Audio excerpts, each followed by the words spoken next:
Hello friends, मैं प्रज्ञा की पाठशाला में एक बार फिर आपका बहुत बहुत स्वागत करती हूँ। फ्रेंड्स, आज मैं आपको कहानी सुनाने जा रही हूँ दो मित्रों की जो किसान होते हैं।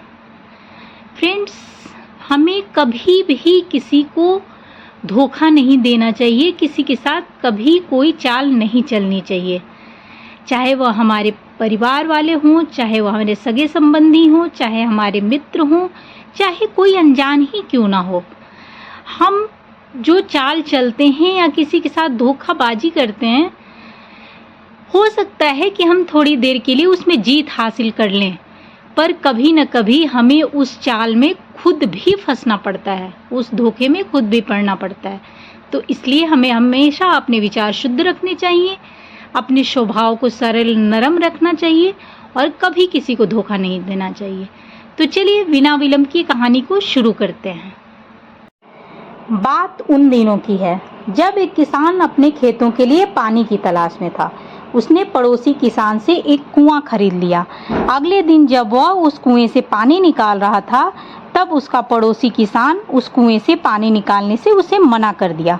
किसान द्वारा पूछने पर उसने कहा कि मैंने तुम्हें सिर्फ अपना कुआं बेचा है, इसका पानी नहीं, इसलिए इस कुएं के पानी पर तुम्हारा कोई अधिकार नहीं है, तुम इसका पानी इस्तेमाल नहीं कर सकते हो। किसान अपनी परेशानी को लेकर राजा के पास पहुंचा। राजा ने किसान के पड़ोसी किसान को बुलाकर पूछा कि जब तुमने इस किसान को अपना कुआं बेच दिया है तो इसे इस कुएं का पानी क्यों नहीं इस्तेमाल करने देते। पड़ोसी किसान बोला, महाराज, मैंने इसे अपना कुआं बेचा है, उसका पानी नहीं। राजा पड़ोसी किसान की चाल समझ चुका था। राजा चाहता तो आदेश देकर भी मामला सलटा सकता था, लेकिन यह न्याय नहीं होता। अतः राजा ने बहुत विचार विमर्श के बाद पड़ोसी किसान से कहा, देखो भाई, तुमने यदि किसान को सिर्फ अपना कुआं बेचा है तो तुम्हें अपना पानी उस कुएं में रखने का भी कोई हक नहीं है।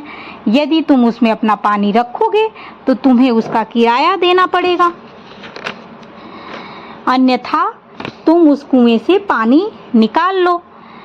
पड़ोसी किसान को अपनी गलती का एहसास हो चुका था, अतः उसने किसान भाई से माफ़ी मांगी और फिर उस दिन के बाद से दोनों खुशी खुशी उस कुएं के पानी का इस्तेमाल करने लगे। तो देखा दोस्तों, कैसे पड़ोसी किसान अपनी ही चाल में फंस गया। तो इसीलिए कहा जाता है कि हमें कभी किसी के साथ कोई चाल नहीं चलनी चाहिए, किसी को कभी धोखा नहीं देना चाहिए।